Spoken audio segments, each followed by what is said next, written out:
And now, coming to you live from Huntsville Attic Studios, it's Pop Culture Philosophers. And here are your hosts, Rockin, Robbie, Billups, and John Hammertime Holshoe. Hey everybody, it's the Pop Culture Philosophers coming to you live from the Huntsville Attic in beautiful Huntsville, Alabama. Tonight we're going to be talking about Westerns. That's right, Western films, maybe some Western TV, but all things Western, maybe talking about some cowboys, some horses, and some ranch hands, stuff like that. We'll talk about actors and some directors, a little bit of everything on the old Western front. Of course, I am John Hammertime Holshoe, and with me, always, Rockin' Robbie Billups. I am Rockin' Robbie Billups, always. John, first of all, I want to say I really like the All Quiet on the Western Front reference, which is a war movie. Oh, shit. but I like the reference because that's a great film. That is a great film. I'm excited. This is a crazy thing. I have been podcasting, and so has Mike here. Since 1962. Yes, spoilers, Mike's on the podcast. But me and Mike have been podcasting for over 5 years now, and this was one of our very first episodes that we ever envisioned, doing a Westerns podcast episode, and here we are finally doing it, John. I'm super excited, aren't you? No, I am. I have come on. When we talked about it before, I had some good ideas for a Western podcast, like what I want to contribute to it. And when it's finally here, I'm ready to go. I'm pumped. Baby, I'm ready to go. Speaking of liking Republica, by the way, ladies and gentlemen, with us tonight, we have the aforementioned Mike the Voice Matthews. Who is Republica? They're get the fuck out. Come on, you're the Get out of the studio.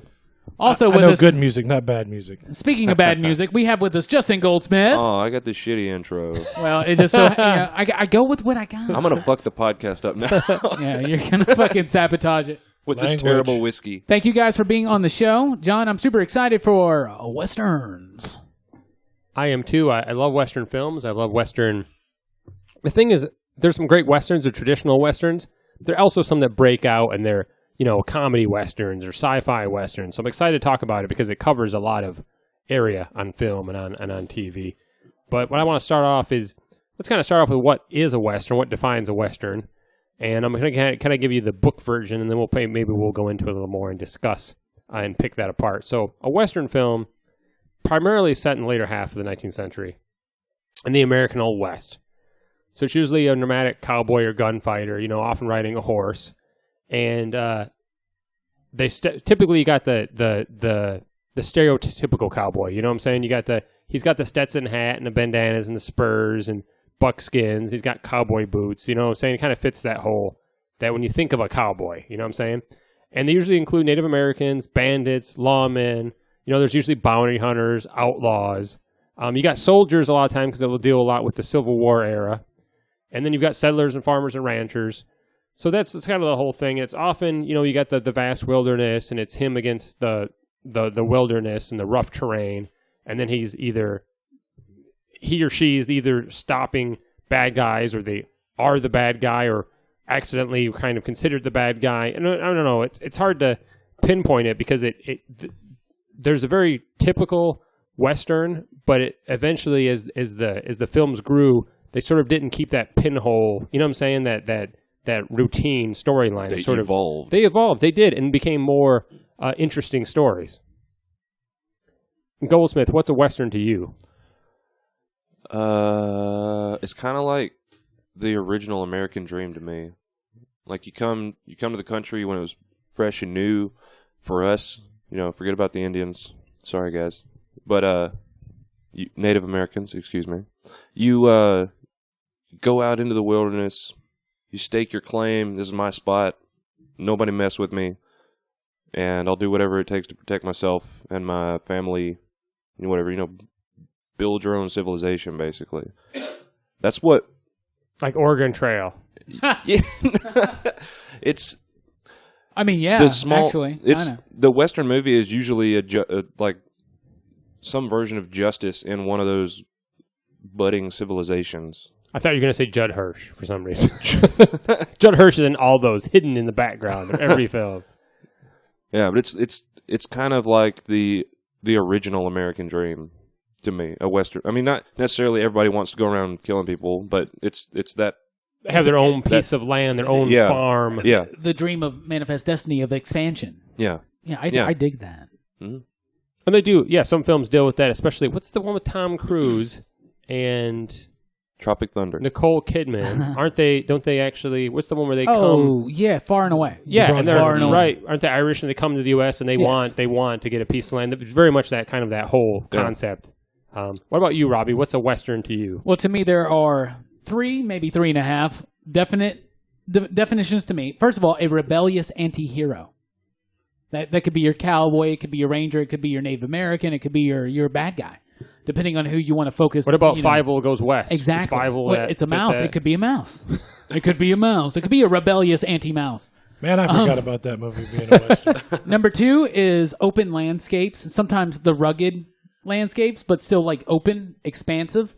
Like we're talking about the theme of expansion, the expansiveness of the West, right? 2.5, the color palette. Lots of warm tones. Lots of yellows, browns, reds, oranges, right? Like your shirt, Justin. The Hateful Eight's going to destroy that part of it. And number 3... It's got a beautiful, nice snow landscape. That's why it's a half. It's 2.5. Number 3, gunfights. Come on, you got to have a gunfight in a West. Oh, yeah. The old school, those old school revolvers. Those things basically, to me, define a Western film, and we'll get into more a little bit later. But that basically, to me, like, you got your anti-hero, your open landscapes with the beautiful colors, but there's a typical color palette, but, you can go like Hateful Eight. It's in snow, right? Yeah. Obviously, it's a little bit different, but... And in that movie, we could argue that the colors of the typical Western are the warmth of the fire. Yeah. Right? And they are like on the outskirts of whatever. And gunfights, yes. It is a cold film, though. Go watch that, and you want to bundle up. Oh, yes. It looks so damn cold. Out there again. Shut the door. What about you, Mike? What to you is a Western? I gave you the book definition. What do you think a Western is to you, or how do you define it? I want to see some desert. Some tall trees. Some desserts. Some delicious desserts. Some fudge a la modes. A river, a creek, cattle, fences. What about fencers? What about picket fences? Yeah. Well, I mean, it's a lot of. I mean, a lot of it's what fences? Robbie said. It's kind of like you have this typical like, okay, I want to see this, and this. Giant landscape. Regardless of where it is. So. Horses, six shooters. I mean, it can snow in Nevada, I guess. California, it can snow. I mean, California's still the West, so big tall trees. And I'm sure they had cowboys in Colorado and stuff like that back in that part of the century. Well, the whole thing was going from the cattle trails going from Wyoming and Montana all the way down to Texas. Why didn't they just take trucks and put the cattle in trucks? Well, unfortunately, there were no trucks. We talked a lot about what makes a Western film, like definition-wise, but what makes a Western film basically meaning-wise, themes, motifs, tropes, common things like that, the philosophy of the Western film. Justin, first of all, I want to talk to you, but I want to talk real quick about a couple little things here. A couple are meaning more than 2. Am I in trouble? No. That's the general response for Robbie. Common themes and motifs in Western films, and these are just like just the highlights, and we'll get into more later. But the stoic hero with a code. Yeah. Right? So the silent gunman, but he has a code of honor, even though he kills people for money sometimes, right? West versus East. That was a big thing back in the 19th century. Yeah, right? Yeah, you had this battle between the West and the East, and it was like, so there's this expansion into the West, and everybody's out there looking for their opportunities, including Easterners. So a lot of these films carry on the conflict of Eastern businessmen and Western frontiersmen. Right? That's one of my favorite parts of Good, the Bad, and the Ugly is that it shows how different the West was from the East, the rest of America, Absolutely. the East side. So you got that. They got the Civil War going on, and they're just trying to get from A to B, and they have to go through a battle. Absolutely. And in conjunction with that is the cowboy, or the stoic anti-hero, and his resistance to change. The West's resistance to the East. You think about the TV show Deadwood, and how it was the land with no law for a little bit there, but the East was encroaching upon it. And that's kind of the whole point of the show. Private justice, a.k.a. frontier justice, meaning that justice is what justice is when you're out in the West during this time. And then we'll get a little bit into comparisons to the Samurai Knight. But, Justin, what are some common themes and what the most prevalent philosophy of a Western film to you? It's really, the whole thing is, like I said earlier, I'm going to I'm going to stake my claim. This is mine. Don't fuck with it. If you do, then I'll fuck you back. So you like the And idea it's- that it's like it's a no man's land Yeah. out there. It's like, The true American dream. Because Yeah. you think about people like Elon Musk or Richard Branson. They go out into the new frontier of technology, and they stake their claim. And this is like a more like visceral, like concrete version of that, right? yeah, it's literally just, this is my part of the world over here. Don't come over here and don't take any of my things. And or don't kill anybody. Okay. Or this is my job. What thoughts do you have on the hero of these movies, typically, and how it relates to staking your claim? Well, in Westerns, it's usually either a bounty hunter or a revenge flick, like somebody's dad or wife got killed or something like that. And it could either be the person that staked the claim or the person who staked the claim that hired this person. Right? Yeah. And even in the case of it's just a hitman, it's like, yeah, this is what I do. This is my job. Absolutely. What about you, Mike? What do you think? What's your favorite? Like, what's the most common theme in a Western film philosophically that you relate to that you want to mention? But one of the things I know we haven't mentioned yet is the us fighting the Spanish. You know, the Alamo, stuff like that. You know, yeah, that was. Jeez, Justin. It's pouring whiskey like an old West guy. Yeah, I mean, what's up with them shakes? Like, Just need some more. Who in here is loaded? No, it's just that was whole Butch Cassidy and Sundance Kid was like, hey, we're gonna go fight the Spanish. Like, let us go. We're gonna go fight the Spanish. And then some of the Clint Eastwood stuff was having to deal with gold from the Civil War. Like, oh, some people escaped. So, or then and like a lot of the John Wayne stuff where he was a Southern soldier. Going out west. Do I need to take a shot to show you how a man does it? Oh man, Maybe you need to. I intentionally bought the worst whiskey. We're not going to mention it on the podcast in case they want to be a sponsor one day. It's actually Pop Culture Philosophers branded. yeah, it's No, old we're not putting our Western name on that. whiskey. I'll show you how to drink. Just hand me that whiskey. Hand it to John. me. Hand it to me, John. Mike, Hey, John, hand me the whiskey. maybe you shouldn't drink the whiskey. Hand me the Mike. whiskey. Anyway, John, hand we're me the drinking whiskey. warm, shitty whiskey, and this is exactly how me and Justin would drink whiskey in the Old West. I'm just gonna say. I'm gonna show you guys how it is to drink whiskey in the Old West right there. Okay. Just fuck Okay. glasses. Do you want a glass? Well, as you're doing No. as you're doing that, and your doctor is livid right now. John, some common philosophical themes in westerns you want to talk about? I'd say a lot of some of my favorites are the wronged man, like Hang 'em Okay. High, for example. Oh yeah. Which actually isn't in my top 5, so I'm not spoiling it. But When you hang a man, yeah, you better look him in the eye. so the whole wronged or the bounty hunter accusing the wrong guy or the wrong guy being killed and then taking revenge. There's a lot of revenge stories.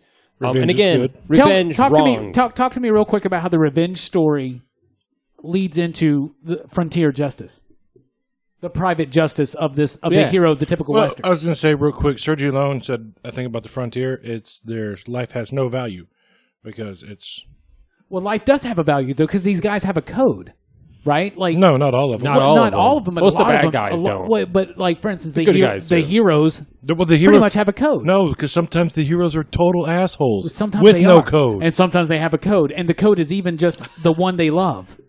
Like, right? Like, I'm just Yeah. saying, like, sometimes even life is worthless to a point in the Old West, in the Western film. Dude, I watched this movie earlier today. Let me just throw this in there. Yeah. It was called The Killer. It's a Netflix movie, and it's all in Spanish and French. And the narrator goes in at one point to explain, like, this guy kills 3 people, and then like the sheriff walks up to him and he thinks he's in trouble or something, and he gives him 3 gems. And he's like, what makes this pebble worth more than a life? I think you watched the trailer to Infinity War. It's similar. But it was a cool movie. How does that relate to private justice, John? Well, I was gonna say, I guess back then, before you especially look at when the U.S. expanded, they had to put in the sheriffs to cover all those areas. That's when the sheriff was the first law. It really was. They divided up in counties, and then they had the sheriffs. But a lot of the area was not yet there weren't sheriffs, or they couldn't cover that amount of Well, area. you had the marshals, and then you had U.S. marshals, and then they broke down and the that's why sheriffs. that's why anybody could be deputized back then. Like Yeah. you're a deputy, you're all deputies. Billy the Kid Look was under a your deputy. seat. You're all deputy.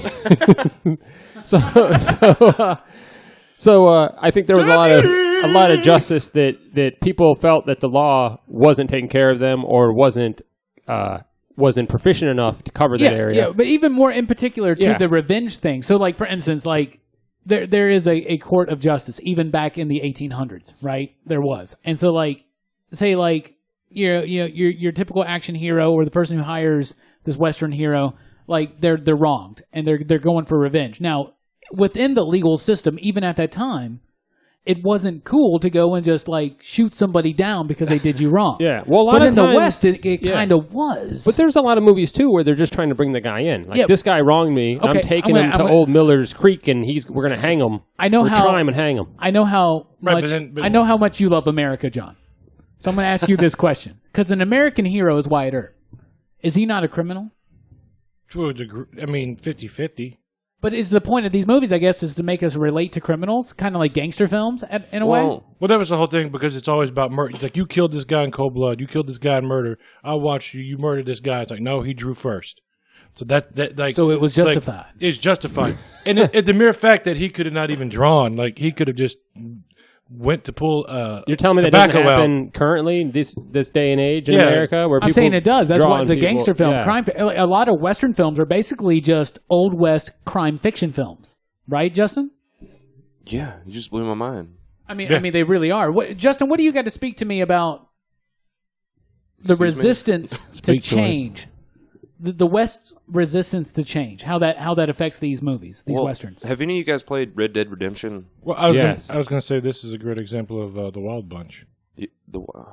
That's a great film. I haven't seen that. Yeah, that's the one. That's about, one of the best, man. It's- You should have watched that before you came here. It's a group of guys that are aging, and it's 1931, and the West is dying, and industry is coming, and it's these guys trying to deal with the modern era, like the society, like the frontier is dead. There is no more frontier. It's just like okay, like we're Yeah. going to Mexico, or we're gonna die. Well, I mean, like all these films, they don't take place over an extremely long period of time usually, but it's still. You say resistance to change. It's in a movie. It's always going to be somebody just not. He doesn't want to be fucked with. Okay, but like even just the society and the type of movie, like say like okay, have you ever seen the show Deadwood? A few episodes. Okay, but like in the show Deadwood, for instance, it's the town. They have no law yet. A lot of these towns were still being established back then. There, but like the federal government had very little say. Yeah. Right. So it was a local government thing. That's where the private justice comes in, right, John? And so Correct. and John is looking at me and nodding, right? Actually, he's just looking at me and blinking. But anyway, and so like you get the private justice thing because of that. But that's kind of a resistance to change. That's kind of a resistance to the East, to civilized life, is it not? Like, do you get what I'm saying? Like how? Well, I mean, like, yeah, it's a resistance to law because like, they when you like found the a fact new- that there's no law. You have Yeah, you have I mean, that was the prostitute draw. houses. You can kill a man on the street as long as it's private justice and Yeah. you can. Well, right? it's Prostitutes, gambling, yeah, gambling, drinking, and drinking. Yeah, private like everything justice- that's illegal in the West is but in every legal. movie, you got to leave your guns outside of town. No, not all, but some. outside the bar. Well, yeah, sometimes. you get what I'm saying, though, Justin, right? Yeah, well, private justice. When you say private justice, I'm imagining like the revenge stories where like somebody's wife gets killed. But and even the a husband community goes to, can be involved in private justice. Well, Like, that's kind of what the West was. That happened to Freddy 'cause, Krueger.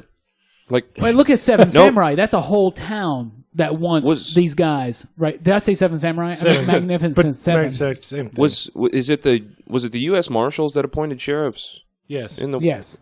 Okay. Or you could apparently just kill the Because- other sheriff. Yeah. Because at that point, there's no internet. There's no, like, the mail service is super, super slow. Like, Yeah. there's no way to really get, like, that notification across. So, like, if someone just shot down your sheriff, Yeah. Well, but- so someone becomes the new sheriff. So basically, there were like 14 laws at the time. Yeah, right. Okay. Right. What Mike? was it?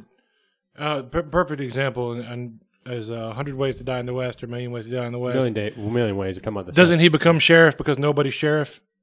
Yeah. I don't remember him being sheriff or not. I remember him being. Does he become sheriff? There's one modern Western where nobody is. That might have been the one because that was the one where they're scared of Liam Neeson. I'm sure that does happen though. It happens in multiple films. It happens in.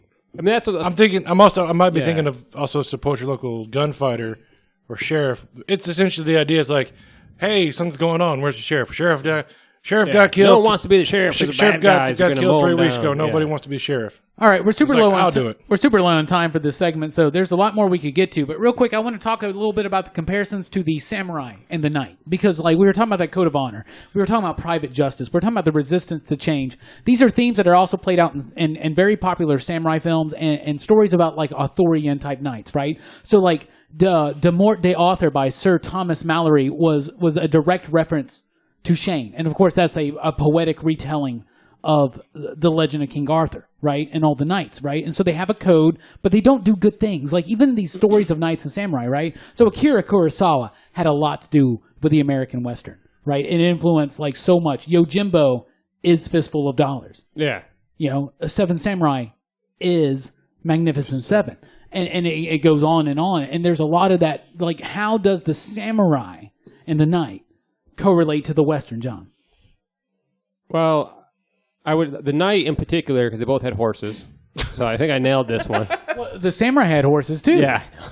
No. God damn it. I thought samurai films didn't have gunfights; they had sword fights. But that's the samurai, only difference. Since Japan's an island, I think the samurai actually run like a giant tuna fish. I believe. I believe they rode around in the water. I'll check my history. I could be wrong. Oh, they had those the horses in the water. What are they called? Seahorses. Seahorses. No, there's definitely that. Especially if you look at the samurai, which eventually became like outlawed. You know what I'm saying? And looked down upon as the old tradition. The cowboys very much kind of instilled that as well when the West was changing. And then you've got like you said, the code of like ethics. They each have their own, and they would, maybe they would kill a man, but they wouldn't kill the child or a woman. Some of that does mirror it. You've got the hero, the good guy, and then you look at like the hierarchy of like the knights and the monarchy and everything, how everything works there, and you kind of can mimic that with the sheriff and the deputy. So it does draw a lot from it. But of course, that preceded the Western stuff. So you're going to draw from that, of course. What about you, Mike? Any thoughts? Well, there's also a lot of times where it's the law. It's the law of the land. It's just the way the law is. And you can have a terrible person that's just scum of the earth, but it's law of the land. Hey, Goldsmith's sitting right fucking here. Be respectful. But it's the whole... Trying to get a little serious here and kind of wrap this up a little. Save some time. As he's wasting time. Yeah, well, I mean, everybody else has done it, so why can't I? But everybody does have their code and the moral, and that's where I guess what comes with the samurai. It's like everybody. If you look, you've got the retired gunfighter that's the fast draw, killed a bunch of people, but then doesn't like to see people getting picked on and stands up for the little man and finds justice. Yojimbo, like in that movie, I'm saying Shane. Shane. But in for instance, that character in Yojimbo, he's not necessarily a good guy, but he stands up for the little guy. Yeah, he does good things. He does what's right, but he's a drunk. Yeah, but he's kind of a louse. But he's making money for both. He's making money he's making money for himself, and it just so happens that he's helping the town while he's at it. Yeah. So it's not really beneficial because he's out. That town's like, cool. Oh crap! What do we do? Because the only two people in town running businesses, but sometimes they're all dead. Sometimes these cowboys, the town's gonna fold. Sometimes these cowboys, these samurais, these knights, they got a soft heart. Justin, tell me about it.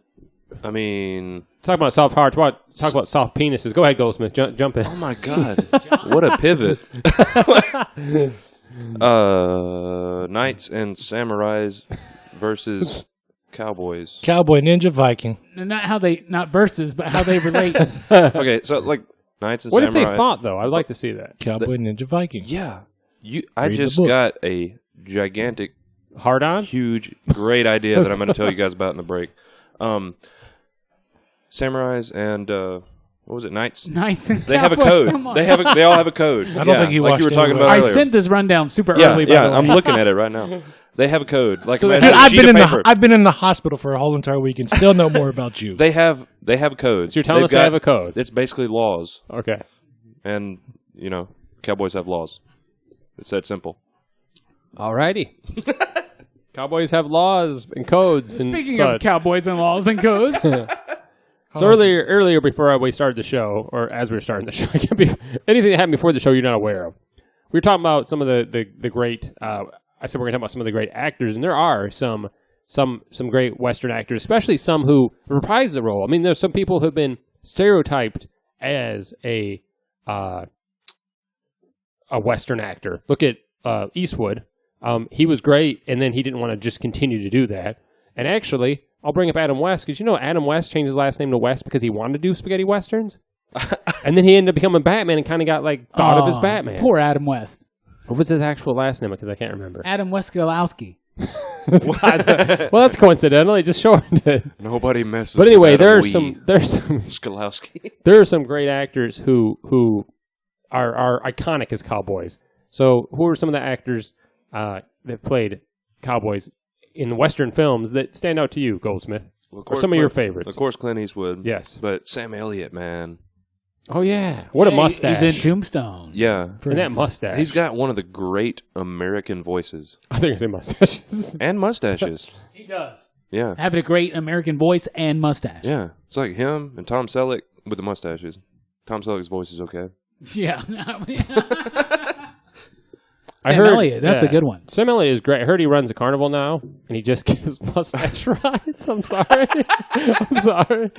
Anyway, who else besides Sam Elliott did you want to bring? Robbie, what about you? Is there a particular actor you want to bring up? Well, everybody wants to brush over him, but Clint Eastwood, man. We come already on. mentioned Clint Eastwood. Yeah, but we mentioned him, but like nobody can. But yeah, Josie Wales, the Nobody- Man with No Name trilogy. Yeah, nobody can.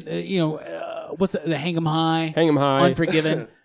This man has not only starred in brilliant westerns, he's written and directed brilliant westerns, right? Josie Wales. Or co-written and what was the directed. show he was on? Rawhide, right? Is he from Rawhide. Rawhide? Oh, yeah. What was his name on that? Like Randy or something? Not Randy. Randy Eastwood. I don't know. No, but he's the quintessential. He's the quintessential. I mean, you got John Wayne, obviously, Yeah, right? John Wayne, Clint Eastwood are probably the quintessential John Wayne can't Western. stand there and chew on a cigarillo and make me intimidated.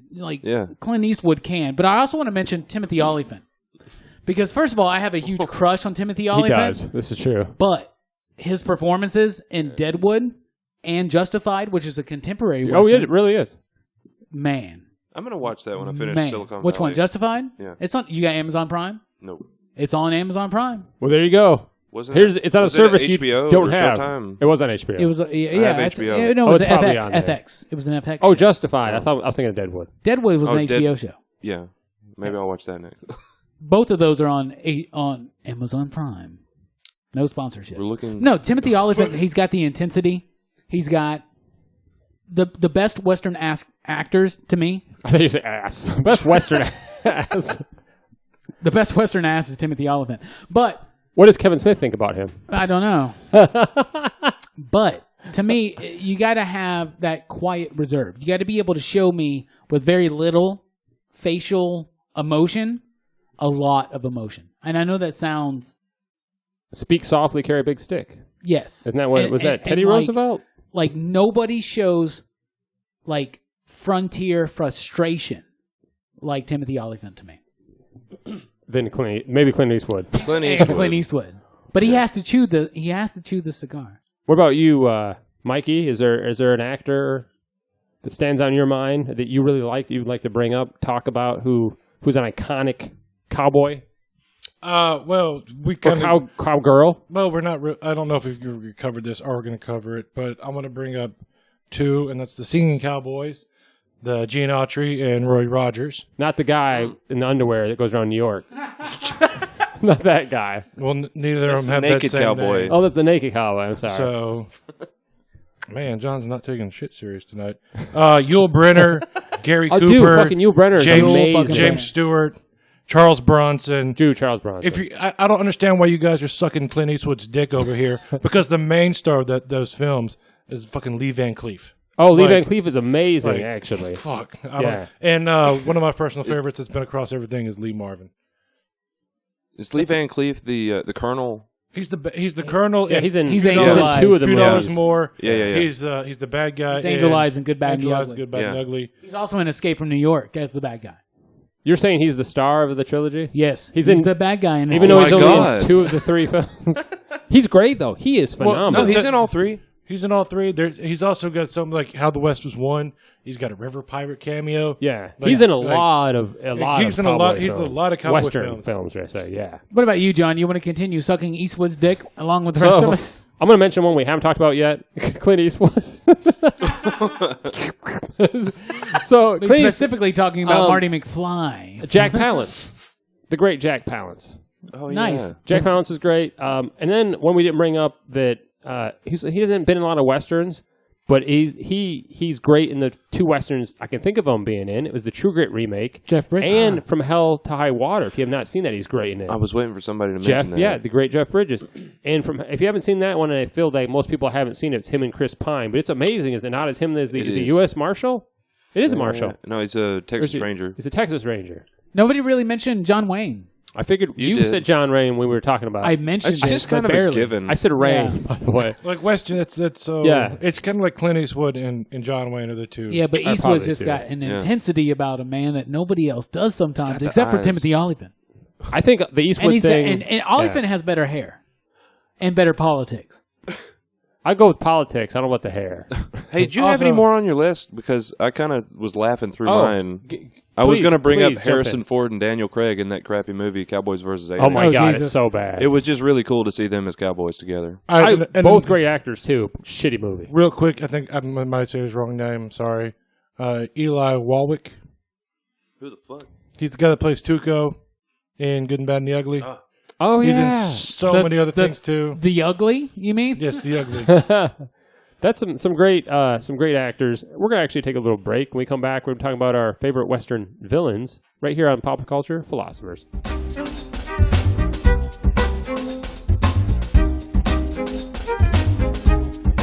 Hey everybody, Rockin' Robbie here. I want to talk to you real quick about our YouTube channel. You got to get on YouTube, find Pop Culture Philosophers, and subscribe. There you will find the weekly comic book review, new comic book reviews every single week. Also the weekly pop culture wrap-up. It's also the only place you can find the Rockin' with Rockin' Robbie podcast. And we just launched a brand new show called Movie Monday. Every Monday, a new video. We're going to be talking about movies, and we are starting with the Marvel Cinematic Universe. Everything from Iron Man all the way up to Avengers Infinity War. That's right, Movie Monday every Monday on our YouTube channel, as well as the weekly comic book review and other such favorites and surprises along the way. So, check us out at youtube.com/popculturephilosophers.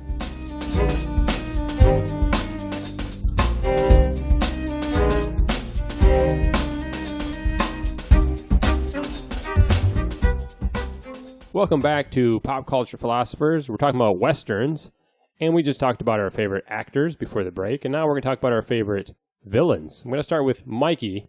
Mike, who are some of your favorite villains from Western films? Ones that stand out in your mind, iconic characters. Lee Marvin from The Man Who Shot Liberty Vance. Just a complete asshole running amok of the town. And No. he's got that Western face. Like Yeah. that Western villain, just wrinkly, like so much in his every... Lee Marvin's yeah. such a great actor, and Great And James just- Taylor song, and too, just by the way. and just watching him with John Wayne and James Stewart, like all three of them just having the conversation. Such an amazing dude.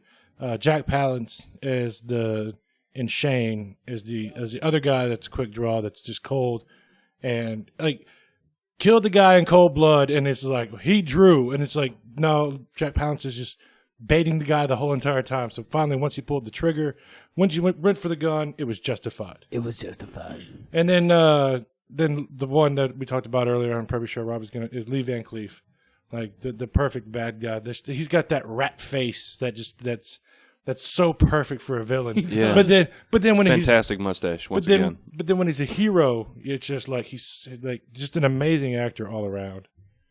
Yeah, it kind of threw me off when I was watching those films. I'm like, wait, is he the good guy or the bad guy? Wasn't he in the last film? Because I watched them all not too long ago, back to back to back. Yeah. And I'm like, are these actual... No, they're just... I mean, they exist, but they're not really, per se, the same. You know what I'm saying? It's a Yeah. thematic trilogy. Yeah. And John and Sergio Leone and John Ford both had a great way to describe villains, because even in like The Searchers, John Wayne is almost a villain or the hero that's resistant to change. And like I'll get into more of that movie later on. What about you, Robbie? There's some villains you want to talk about? There's some great villains. In the Lee Western. Van Cleef. We haven't talked about him yet. As Angel Eyes in Good, Bad, and the Ugly. Yeah, Angel Eyes is such a cool name. In particular, right? And is it Leone or Leone? I've heard both. I think Leone. Taylor Leones, are you thinking of? The actor. He does a fantastic job in all of those films. Little Bill, played by Gene Hackman in Unforgiven, is a great villain. Yeah, Little Bill's a... Gene Hackman's also a good villain in Quick and the Dead. The Quick and the Dead, Yes. yep. He's Sam the bad, Raimi yeah, film. he's, great bad guy. Those are good ones. And then moving over to TV real quick, Walter Coggins as Boyd Crowder in Justified. Because Justified is an amazing television Western. And those are the big ones to me. Like Lee Marvin, seriously, like he was saying, Who Shot Liberty Vance, the Shane villain, Jack Palance, and also, kind of an anti-hero in City Slickers. He's a great one too. Yeah. But Lee Van Cleef to me is like he is the Western villain. He is the black hat.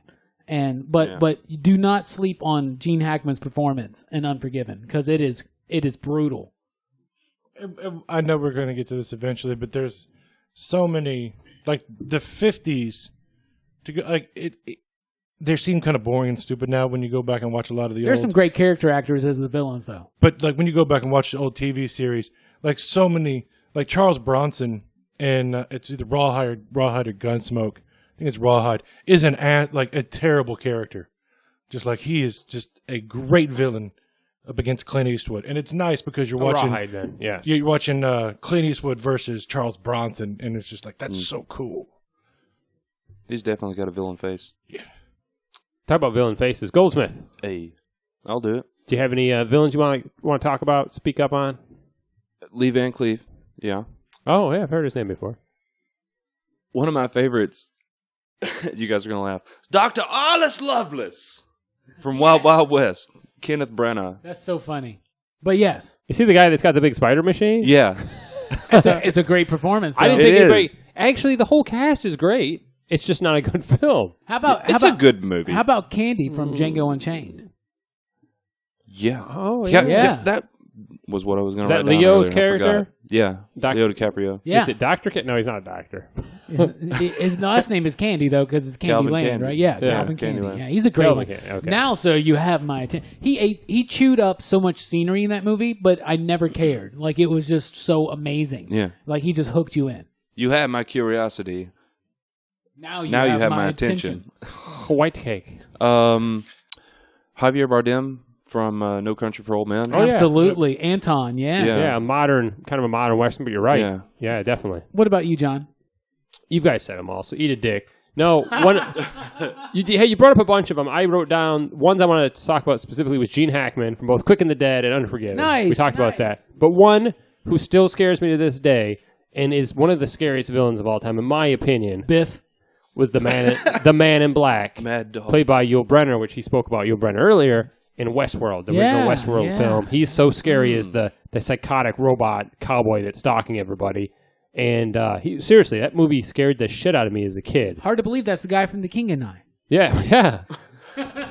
Yul Brynner was such a great actor. Is Yes, it Yul yes. Yul Brynner? I think it's Brynner. Yul Brenner. Yeah, I would always mispronounce his name. The but, Ten Commandments. yeah, he's in a lot of great films, a lot of westerns, but in a lot of stuff. It's not releasing, but we're recording this Passover weekend, so mad respect. Ten Commandments. That's a great fucking movie. But that's what I most knew him from before I looked more yeah, into his career. Scared the shit out of me. If you go far enough west, like You'll be back in the East. the Middle East, the Middle East counts, right? So can I go Ten Commandments? Yeah, I guess you could.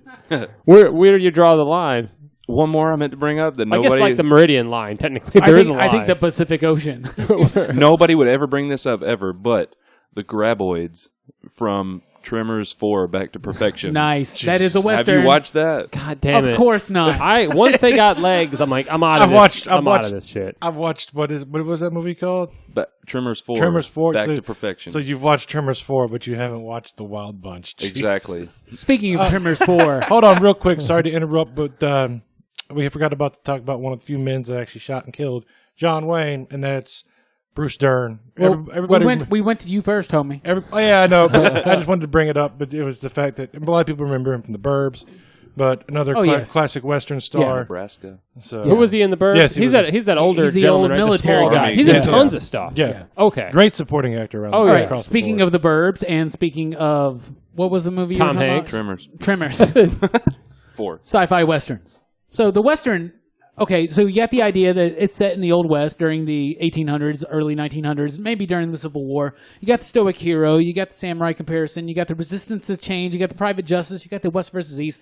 A lot of these themes are so common that the western is one of the most easily translated genres of film. Yeah. It really, really is. It works well with comedy. Yeah. It works well with drama. It works well whether it's classic Western or contemporary Western, whether it's revisionist Western. It works so well. And It works well as a cooking challenge. Yes, exactly. Like it actually does. There actually is a Western cooking challenge show. Who can heat up the best can of beans, right? Like it's the biggest thing. There is a show like that. I shit you not. All right, but science fiction in particular is able to take on a lot of different kind of genre, things, and Western's one of them. And the sci-fi Western is a popular thing, and there is a television show called Firefly that has really made it part of the forefront of humanity. Though I would argue that Star Trek is a sci-fi Western because the original pitch by Gene Roddenberry said it's wagon wheel in space. Well, earlier Goldsmith said Frontier. Is the name of the show and Wagon this- Wheel? The Or is it final Wagon Station. What is it? Final Wagon Wheel? Frontier. Wagon Trail. Wagon Train? There's Wagon Trail. There's an old school Western show. Anyway, I basically thought it was Roddenberry Wagon said Train. Wagon Trail, I thought. I thought it was Train. I think Maybe he was whatever right. I it think is, he Mikey's said right. it's that. Oh, you're thinking of Gravy Train, the dog food. It's that. It's Soul Train in space. Anyway, What so sci-fi They were westerns. very progressive. here's the thing: Since you want to talk, let's start with you, Mike. What you about sci-fi I westerns? said when you Google. No, I don't have to talk to me. I was just going to say, when you Google sci-fi westerns, one of the first things that comes up is Star Trek V: The Final Frontier. So Well, I'm the whole premise, I'm justifying your the whole Star Trek. the Final Frontier, the whole premise of Star Trek goes into that. But we'll get to Justin in a minute. But first, Mike. No. Go ahead and go to Justin. No, Mike, I'm going to go with you. Tell me Okay. some of your favorite sci-fi westerns. Back Since to the you- Future 3. Okay. It's a classic. The gunfighting. You call The me Yellow? horses. Oh yeah. There's Indians. He calls himself Clint Eastwood. calls himself Clint Eastwood. Native Americans. Lone Pine. It's what else is there?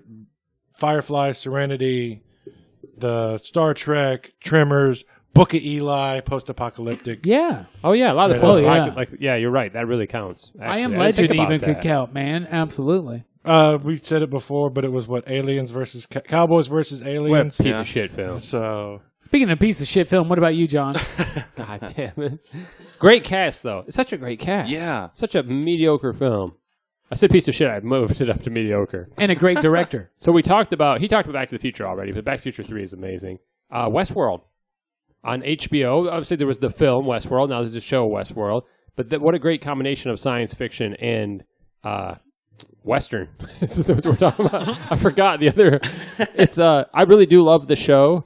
I love the movie, and I was happy they do the show well. I was worried, a little scared about the show. I'm like, oh, what are they going to do? They're going to expand upon this? Because I know that it's a B movie, or a lot of people don't like Westworld, or they don't, it's not, and when they're, their favorite films. But I loved Westworld as a kid, so I kind of, I put it up there with almost, not quite up with Tron, but I have this, it's got a special place in my heart. You still have not convinced me to watch that movie. Tron? No. Oh, Westworld? Oh, the original Westworld's great. I'll convince you right now. Written and directed. Michael Crichton. Michael Crichton. Yeah. did you see the He's trailer? tried so many Have you seen times. the, have you seen the trailer 2 for Westworld? It's not the greatest, The but new Yul series. Brynner I'm is trying to also in wait. it. Oh my God! that is And then so the last cool. one I'm going to bring up is The Adventures of Briscoe County Jr. Nice. Because that actually is there's a sci-fi now. Oh, Most of yeah. it's traditional cowboy stuff, but there's some sci-fi aspect to it that adds to it. And Yes. I love Bruce Campbell. He's phenomenal in the show. It's such a great show. I think one of the most underrated when I was a shows. child, I used to think, not a child, but when I was in like middle school, Your whenever, 30s. when I was in middle school, I thought Briscoe County Jr. was a sequel to Army of Darkness. I really did. You weren't a very bright child. No, I But it is wasn't. Bruce Campbell, so you weren't too far off. Yeah, speaking of Bruce Campbell not being a bright child, what about you, Justin? Sci-fi westerns, what are your favorites? He's PCP's Bruce Campbell, What if you a think about very confusing segue. it. So, you said Star Trek, but for real, Deep Space Nine. For realsy? Yes, Deep Space Nine. Deep Space Nine for real. Specifically is like a Western because it's... Odo's the sheriff. Odo's the fucking sheriff. That's like how they pitched the show. and it's out on the frontier, like at the edge of Federation space. I see that. Dr. Bashir in the The first promenade, episode. all that shit. Yeah, that's your like your typical, like when you look at the Western film, the typical set that they use, which is like 2.5 blocks. Yeah, right. That's the main promenade. street. That's the strip. promenade. Yeah, right. Absolutely. And Odo. Yeah. No, Anything else? Firefly, Yeah, of course. Okay. Somebody's got to mention, elaborate, because nobody else is going to talk about it. Firefly. Yeah. Elaborate. Well, Yeah. it's like It is a Western. It's totally a Western. Yeah, it's more so certainly- than Star Trek because they go into the tropes. Yeah, definitely. They like his gun. It's some sort of laser gun. Yeah, and Malcolm is that stoic but cowboy it's anti-hero. shaped like a revolver. Even. Yes. And he's got like the long brown And the coat. weight, the production design on the planets and all that stuff. Everything's dirty and Yes. dry. I think and, one of the episodes that they do is where they're moving cattle. yeah, From Yeah. one there are planet to cows. another. Yeah, straight up. There are cows in the show. Yeah. On yeah. the spaceship. Great stuff. Anything else? That it? Cowboys and aliens. We pretty much got to everything. I was Okay. talking about. Well, I got a couple to mention, but first of all, we argued successfully that Successively or successfully? that Star Trek was one. What about Star Wars? I think so. The first Star Wars movie is a Western. It's got Western themes in it, right? Okay. Tatooine is the old West. I'm man. with you. Don't forget about Wild Wild West. I mean, Harrison Well, Ford wait, shooting yeah, that was first. the other I mean, one. there- Yeah. there you go. Don't forget about The Postman. The Postman. No. Don't forget about Avatar. What? Avatar? Avatar. That's Pocahontas. Pocahontas isn't. Is Pocahontas a Ooh, Western? Dances with Wolves is a Western, isn't it? I suppose so. Yeah, but Ah. how are we getting to sci-fi? Where are we getting Dances with Wolves, a sci-fi western? No. No, but Avatar was. And Avatar is Dances with Wolves in space, Avatar is Pocahontas in space. That was originally the title. Was which Dance is with also Wolves. Dances with Wolves in space. Anyway, my favorite right. my favorite sci-fi Western is Near Dark, which is a great vampire Western noir sci-fi horror thriller. But it's definitely a Western because it's got everything that I define a Western by, which would be a rebellious anti-hero, open landscapes and the color palette, and gunfights. That is all present in Near Dark. Near Dark is amazing. Absolutely, to me. nice. But it is a movie, not a TV show. And yes, the TV show you're thinking of is Wagon Train. Wagon Train. It's like Wagon Train in space. Wagon Trail sounds better to me, but whatever. Or Wagon Wheel. That's a song. Or Wagon. Terrible song. So we're talking about shows. Speaking of shows, there is a bunch of Western shows. Some of these people, like the great Clint Eastwood we talked about earlier, he actually started on Rawhide and kind of migrated into film. And then I guess the problem is you where you're going to get stereotyped and not make it into other genres. You don't want to just, play a cowboy your whole life. But there are some great Western shows out there. And, one of which we spoke about earlier was Westworld, which is on HBO. It was one of the sci-fis. What about you? Deadwood? We talked about Deadwood. Oh, we too. talked about Deadwood a little bit. Go. Okay, I'm gonna jump with Mikey since he chimed in. What about what are some Western shows that you enjoy or ones you want to speak up on? Didn't watch a lot of these when I was a kid, black and white, rather go play outside. But the ones I did watch, Lone Ranger. Oh yeah, classic, Classic. man, and the classic like superhero kind of Yeah. thing. Big fan of James Gardner, so I watched Maverick. Oh, Maverick. So it's a great.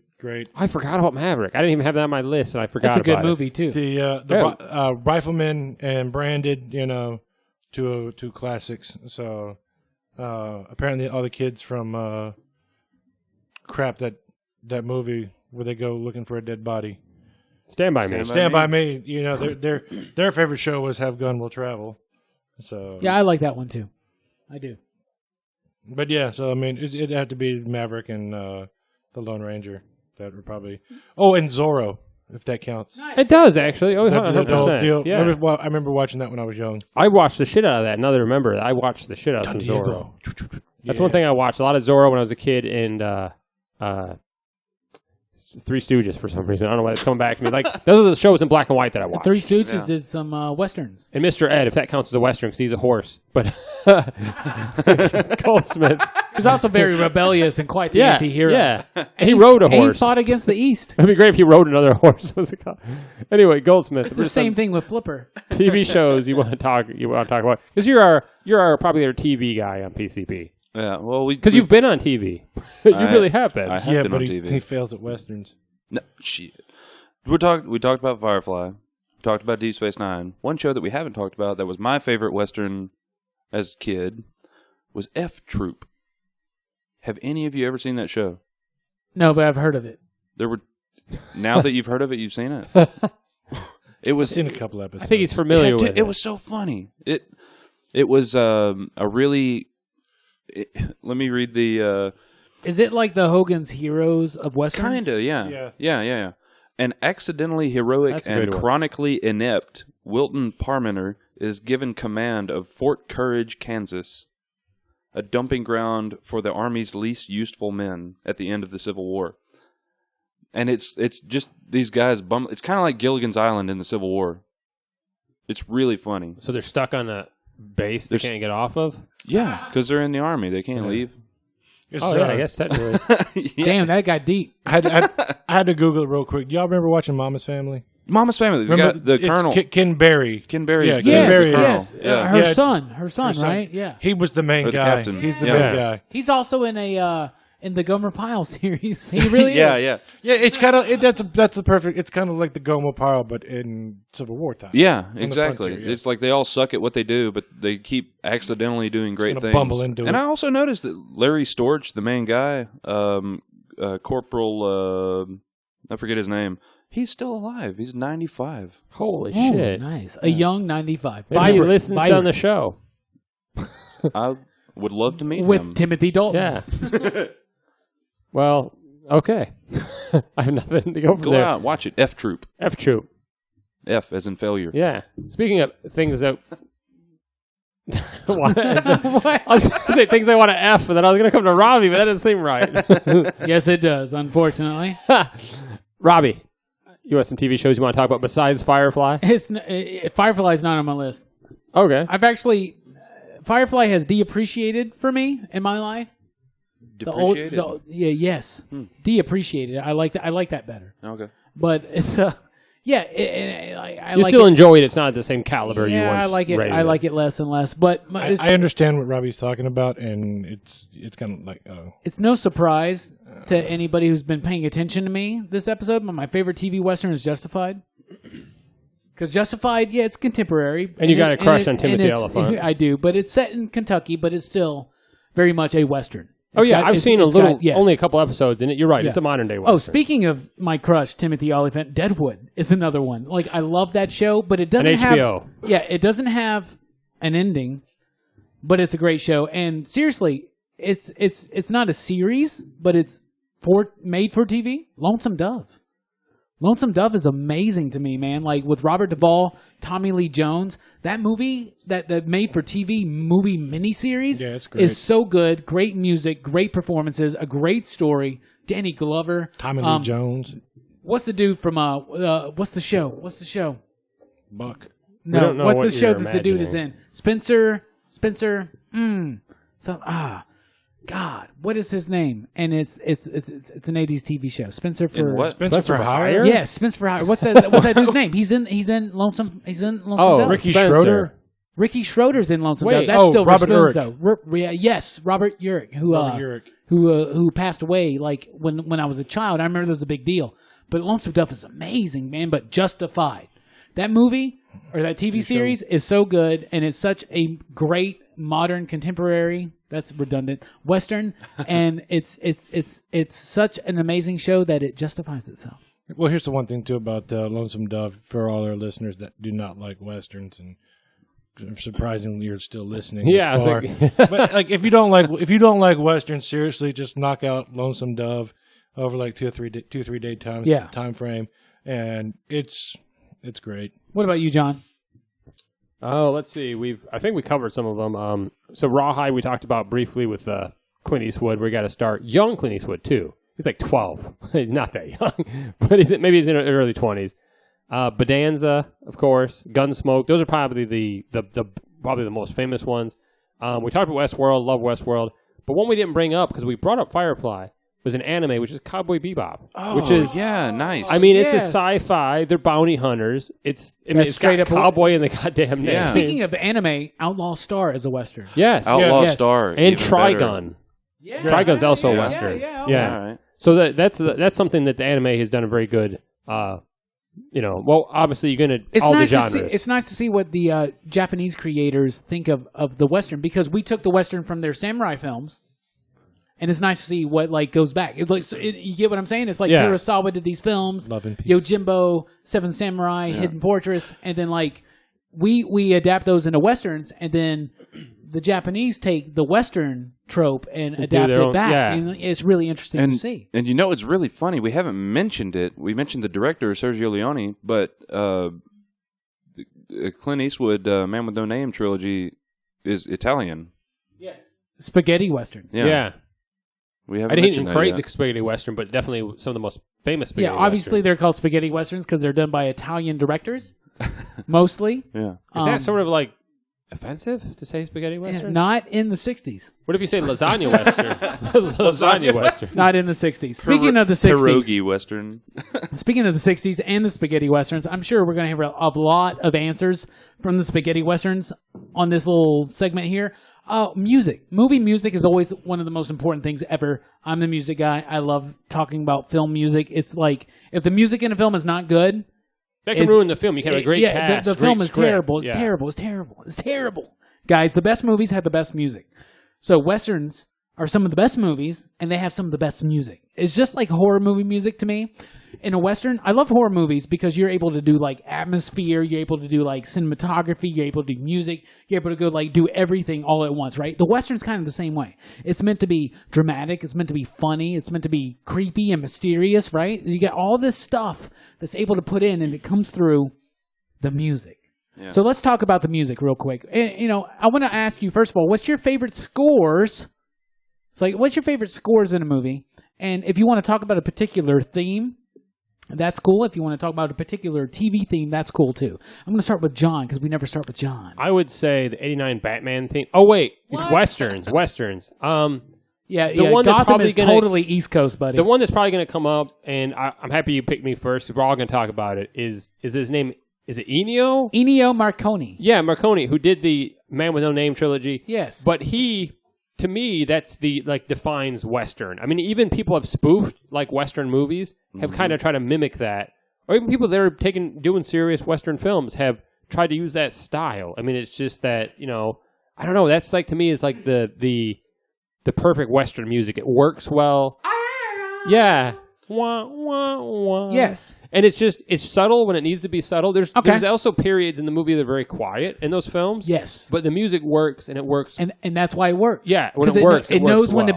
be in your face. It knows when to calm down. Okay, talking about Morricone. It also helps to have a person that doesn't speak a lot, because Clint Eastwood doesn't talk a lot in the films. Is there a particular Western film soundtrack by Morricone that you like? Morricone. Probably The Good, the Bad, and the Ugly. Is Okay, probably yeah. I probably think Good. the best. Because I think he did all three films. If I'm yeah, he correct. did, and he did more. He's done a lot of because westerns. he did Once Upon a Time in the Yeah. West as well. Yeah. But if you look at that movie, the theme, the main theme, of course, womp womp womp. That's a big deal, right? But the it's called the treasure hunt for gold theme or whatever, something like that. But it's the Ecstasy theme. of Gold. Yeah, Ecstasy of Gold. When that right there, that's the most brilliant piece of music from that film, and it's it makes that film work so well. And that scene when they're all walking in that triangle and they're doing their little standoff, and the music, and that thing lasts for it feels like hours, but it's 15 minutes. But it's 15 minutes. That's a long time, but the music carries it.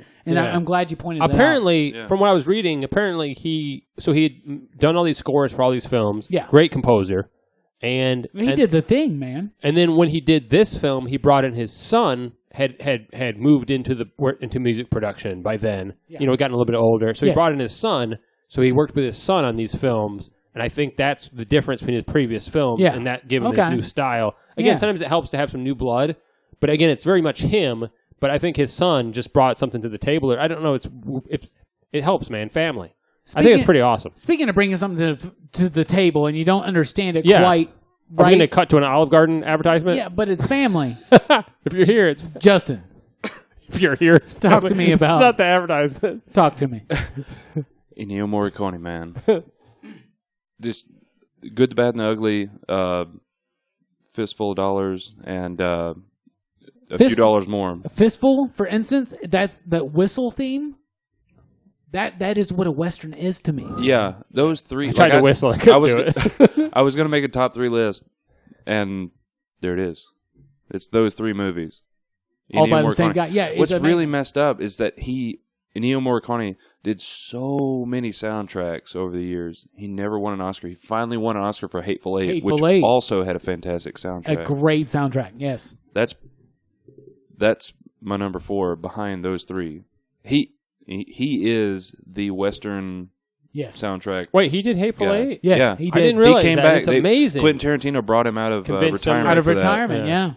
At gunpoint. Or maybe not retirement. It brought him back to Westerns. I think he still does other stuff. Okay, but he did brought that him back album to the with Western. Jack White. Yeah. He only Yeah. does Tide commercials now, I heard. Yeah, speaking of only doing Tide commercials, Mike Matthews, He only eats Tide Pods. talk to me about Western movie music. Well, there's a lot of good. The opening theme to the TV shows is what strikes, and it's catchy and it's carry on. Okay. And Or like Rawhide. yeah, and I mean, Yeah. done famous by the Blues Brothers. Yeah. So, Gunsmoke. but Bonanza has a great theme song that everybody remembers. but there's one. I was gonna say Max Steiner, the guy that did Treasure, the Sierra Madre, The Searchers, big orchestral, big. Just Oh, I thought you meant he Big did piece. Big, the movie Big. no, his the sound I was love Tom. big. The sound was big. But there's one thing that The music in The Searchers is amazing. We Oh, I should agree. put Tom Hanks in a And Western. And it's a western. It's a western, and it's also a musical, and we forget about it. But City Slickers 3. Oklahoma. Oklahoma. Yes. Thank Yeah, God. that whole thing. The Yeah. whole thing, Oklahoma, the whole thing. Yeah, I It like is that. a western musical. I like that. Also, I love the 10,000 or A Million Ways to Die in the West. They have some great songs in that too. My number 1 is Ennio Morricone, obviously. Come on, guys, right? Few dollars more, fistful of dollars, good, bad, and the ugly. But let's talk about Once Upon a Time in the West, because the Harmonica Man's theme in that one, Charles Bronson was the Harmonica Man. Yes, he was. That theme is probably the best Western theme ever done. It's got so much emotion, so much. It just captures so much and so little, right? That is amazing. Elmer Bernstein did the score for Magnificent Seven, and it's the original. dun dun dun dun dun dun dun. That is what most people hear in their head when they think about the rollicking cowboy. Yeah, like running across the plains. Yeah, that's totally. That's why I there. think like big and just Dmitri, epic. yeah, and Dmitri Tiomkin did Rio Bravo, and Rio Bravo's got amazing music all the way through it too, as well. Speaking of amazing music, we're about to talk to you about what is your favorite Western, and we're going to reveal our top 5 favorite Western movies of all time, coming up here on Pop Culture Philosophers.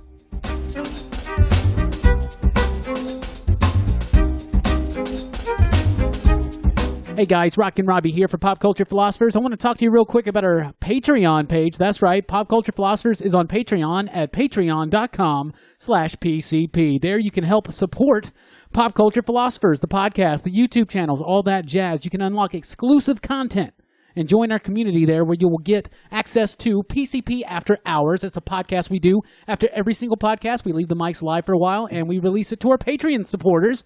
We also have a newsletter that gets sent out at least once a week, written by myself. A special commentary is available on our Patreon page, and lots of other nifty, cool benefits. Check it out at patreon.com/PCP, because here at Pop Culture Philosophers, we strive to bring a positive, insightful, and entertaining view on our pop culture, and we need your help to do that. So thank you very much.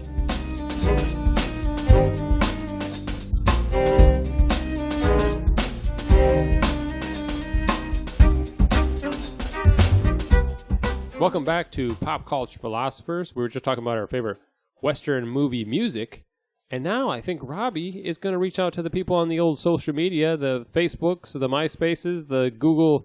Google, you had one. Do they even have one anymore? They abandoned it? Anyway. Yeah, we got Google Plus. We're actually on there. Yeah, Okay. we're on there too. So I think Robbie reached out to people to ask them what their favorite Western films were. And Robbie, what are those Well, results? before we do that, everybody take a Western shot of whiskey here. Me, Justin, and that's it. John's got a Bud Light Lime. I'm just going to say that. I'm taking the bottle. Mike is taking the bottle like he usually does. Justin purposefully got the cheapest, most rank warm whiskey you We could won't get. say the name because we're looking for sponsors. What is the name? I'm not saying. Okay, we won't say. It's not bad. But if there's a whiskey sponsor out there that like wants to drinking it sponsor straight us. on the rocks, it's terrible. But when you put it with Coke, it's fine. Yeah, but we're doing it Old West style. So this is to you guys, our appreciators on the social media. I need to take a picture of this. Cheers, mates. We got whiskey. I had beer and it went up my nose. Nice. All right, everybody. We asked you on our social medias. That's Facebook, that's Twitter, that's Instagram, that's Google Plus even. What is your favorite Western film? We're spotlighting films here. Matt Gibson from Pints and Pixels said Tombstone. Is there any other answer? Also a great pizza. Chris Palk of Superhero or Super Awesome Comics said Hateful Eight. Great pick. Matthew Lewis said Good, Bad, and the Ugly, Outlaw Josie Wales, Fistful of Dollars, and Butch Cassidy and the Sundance Kid. Wow. Nobody's mentioned Outlaw Josie That's Wales amazing. yet. That's We really good did stuff. earlier, Yeah, but we did okay. actually. We did? Okay. Derek Terrell from the Dirty Data Dudes podcast said Django Unchained. James Donahoe from Janky Review said Unforgiven. Drew Madsen, dashing he is, said Unforgiven and The Proposition. Carl Koweski, Movie. author, said The Wild Bunch, and then there are the rest, including The Proposition. You know, that's 2 in a row about The Proposition. It's a good movie. It's really, I've never really seen good. that. I've never seen it. Oh, you should watch it. David Hatch says My Darling Clementine by John Ford. Is that the Sissy Spacek movie? Is that the one with Sissy Spacek? Is it about oranges? Look that up. Anyway, it's about the song. Scott Green, a Yankees fan, go Yankees, said Blazing Saddles. Clem Urban said Good, Bad, and the Ugly. Great pick. Richard Werder from Killing Time, we had him on last episode, said Fistful of Dollars. Amanda Whitley from Dance Panda Comics said McClintock. Oh, yeah. Does anybody know what that is? I don't. it is. All Isn't it a right. show? Is it? I don't know. She also says Tombstone and the Assassination of Jesse James. By Which the- is a movie by I the really- coward, what is his name? By the coward Robert Redford. Robert John Can't be Holshoe. right. Hey. Chris Lowry said Appaloosa. Oh, you didn't like Appaloosa? No, I have no idea. I don't like seen Chris it. Lowry. Alan Foster. I'm just kidding, Chris. Alan Foster said The Searchers. Yeah. Stagecoach. Yeah. Blazing Saddles and Cat Baloo. Safe answers as usual from Alan Foster. Dylan Sullivan said Tombstone. Okay, that's 3 Tombstones, and to be honest, guys, that's the most we got out of social media was Tombstone. Tombstone's the winner, right there with number 3. Clint McWilliams said Slow West for modern, for classic Pat Garrett and Billy the Kid, which is, by the way, my favorite Bob Dylan album. It's not my favorite. I'm just kidding. It's like number 8. Anyway, David Locke says Silverado. Kevin Tome said Young Guns 2 because it fucking is gut wrenching. When Chavez dies, and that's an old school reference. But the best answer of the night was from Kiera Key. And Kiera said 310 to Yuma, the remake. Because it's really? the only Western I've ever seen. Oh, wow. Excellent. Those are some interesting answers. And now we'll get to what we think are the best Westerns. And actually, we cheated. We said, hey, what's your favorite? Singular. Some gave us more than one. We're actually going to do our top 5, which is actually, this is one of the hardest ones to get down to a top 5, man. I didn't think it would be that hard. We always do top 5 our favorite. Yeah, it's Yeah, our it is favorite. What we think are the best. favorite. Are the Not best. best, I didn't yeah. go in and say, oh, these are Academy Yeah. Award winners. These are my personal favorites. So there are going to be some odds. Their favorites. Odds and ends. And we on also there. told everybody that any type of Western counted. Yeah, modern, sci-fi, Classic, revisionist, singing, contemporary, comedy, sci-fi. Yeah. musicals, Comedy, musicals, yeah. cooking It- shows. It all works. Cooking shows, yes, it all works. So let's actually get to the meat of the show. And that's actually going to be our top 5. I'm going to actually start with Goldsmith in reverse order. If you could, narrow it down to 5. And so help me God if you have an honorable mention. Because I know Robbie has some. I don't have They an honorable are mention. allowed. I don't have an honorable mention, but I did knock Tombstone off my top 5 Oh. So an honorable mention to Tombstone. because we're doing favorites and not best. Because Tombstone's a fantastic movie. I think Tombstone qualifies more as a favorite than a best. Yeah. I mean, I'm sorry, but not Tombstone is a great movie, and it's one of my favorite movies to rewatch. not in the case of my list. But it's not one of the best. Yeah, AFA has it like at 78. Who Share cares? your The top AFA or 100. AFI? top 5 with us if you would. Whatever. AFI. my top 5. Like the band? Hell no. Number 5, Hell or High Water. Oh, great film. Great cast. Have you guys watched Hell or High Water? Chris Pine, Jeff Bridges. Chris Pine, Jeff Bridges. Yeah. You tell me that It's- Captain Kirk and goddamn dude dipshit from Tron is in this movie? Dude dipshit from... Yes. And It's so good. and it has George No, it doesn't. Lazenby. I was gonna say, he's not in it. He's not. If George Lazenby was in it, I would be sold unless it was it is an Timothy Dalton. amazing film. It's so good. Two brothers Yeah. go around robbing casinos trying to get money together to buy Save their family house. land. Yeah, and then farm. chasing them is Jeff Bridges, Texas Ranger Jeff Bridges and his Yeah. partner. And Jeff Bridges is like on the course that the old buddy cop thing. He's about, about to to retire. retire. He's Yeah. about to retire. We're too old for this shit. Yeah. My number 4, Gran Torino. Oh, does that count as a western? It's a western. I don't- It's a modern western. He lives in this house. He's lived in this house for so long. The neighborhood's changing.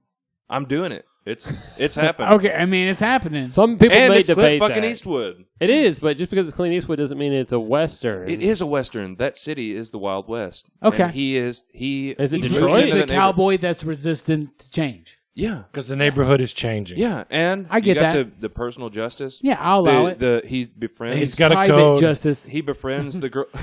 He The befriends kid. the girl next door and sees what's going on with the kid. Makes friends with That him. makes a lot. If you put that in the Old West, it would still be the same movie. Yeah. Yeah, I get that. It makes sense. But it's it doesn't it's a take- very racist film, unfortunately, though, Well, right? he's racist. Yes, but unfortunately, the it like film- sometimes like those type of movies like make racists feel like, oh well, it's funny, so I'm okay. So like I think Gran Torino is one of those type of films, but that's just my But my I think personal he opinion. wasn't his intention. I think his intention to show that he Yeah, well, that my he had intention these stereotypes and he was wrong. my intention was to say that's a slightly racist film. Well, Clint Eastwood's character most definitely was racist, Yeah. but I don't think it's a befriended- racist No, I get He what you're saying. befriended Asians. I get what you're and, saying. Like Yes. it was a whole. And, yeah, and that is a theme throughout yeah. I mean, it's a racist very, Western movies. Like think about that real hard. Well, no, Gran I mean, Torino well, is a well, western. think about back in the early 1900s when there was that large Asian population. When Gran was- Torino was set. but No, no, set today, like No, but I'm- 5 shit. years ago. I know that. I know that. if you said it back in the time, California, large Asian population, they were essentially slaves. So that's kind of what it looks like. Yeah. I mean, well, I'll give yeah. it to you as a Western. Yeah, I and they said used I'll to allow it. they used to pull wagon trains with Ford Gran Torinos back in the day. And Star Trek Enterprises. What's your number 3? my number 3. The Three Amigos. Oh, dude, I didn't hit it on my list, and it's such a great film. We Great have film. not mentioned this movie. the Yeah, entire well, you didn't podcast. mention it last time during 80s comedies, but you weren't on that episode. Never mind. I wasn't on that episode, You did not mention on the episode you were not on, you dick. but What a great Three fucking Amigos cast. is so My good. little I'm so buttercup excited that we haven't mentioned has this for the entire sweetest episode. smile. My entire life, and I'm a vegetarian now, but I have always wanted to eat bat because of that movie. I almost brought Chicken up, of the Cave. I almost brought up El Guapo during the villain segment earlier. You should but have. I wanted You to, should I wanted to have. wait because he was such a funny. Do you have any idea what a plethora is? Great cast. Great, funny movie. Or as Number Rockin' 2. Robbie says, a plethora. Chevy Chase, Steve Martin, and Martin Short. The Three Amigos. Okay, give us your number 2. We've moved on. You have not. Oh, did you already ask? Okay, Yes. my number 2 is The Hateful Eight. Nice. Oh, really? You're number Yeah. 2. Yeah. Nice. That's Why? Like, Why so high?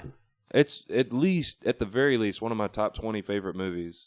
Oh, really? You know, one of Yeah. my favorite villains in a Western is Walter Coggins as Boy Crowder in Justified, and he was awesome in Hateful Eight. Yeah, Was he not? And he's a He really is great in a really gray character. We talked about earlier how talking about straddling the lines. yeah, the right? line is very thick. Everybody's inside the line, but his character is so good. Sam Jackson's character is good. Channing Tatum's character is great. Channing Tatum is as short as his role is. Spoilers. Oh my. Jennifer Jason Leigh. No, Samuel Jackson? He already said that. Oh, I missed it. the second main guy. Oh my god, I can't remember. It's the whiskey. It's the cheap whiskey. Kurt Russell? He was in Kurt Russell. I thought he was the first main Russell. guy. God, I thought he was Sam going to be the Jackson's the main spoiler guy. alerts. I thought he Who was going is? to be the main Sam guy. Jackson.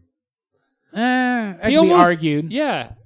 Well, All right, but that's I your number guess it's two. the two. That's Yeah, your number two. yeah. Great film. It's one of those films that I went into and people are like, "Oh, it's a long film. Will warn you." But I watched it and it did not feel long. It was a great film. It's a great film. We could do a whole podcast on Hateful Eight. We could do a whole podcast on Quentin Tarantino, and we have. We have. If you haven't checked it out, check it out on popculturephilosophers.com. And your number one, drum roll, please. Oh, wait, we don't have a drum roll. No hitting the table.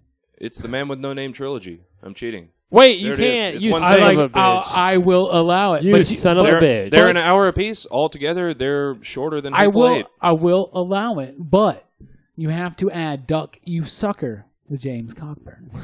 Well, I was going to say, mean, Good, the that's Bad, a and the Leone Ugly is movie. almost like 2 hours. It's like 2.5. It's long. Yeah, it's how as come you long said they as- were like an hour? They're It's long. long. Like I think The it's other longer. Two, the first two are only like an hour. Good and the Bad and the 10 Ugly. minutes. I think is Good longer and the than Bad and the Hateful Ugly Eight. is long, Dude, dude. the standoff is 20 minutes. Well, whatever. That's my favorite. Anyway. That's half the movie. You got my answer. The Man with No Name trilogy. If you had to Man pick with No one Name. of the I like three, it. what would be your favorite of those Blondie. three? Just out of curiosity. What would be your favorite?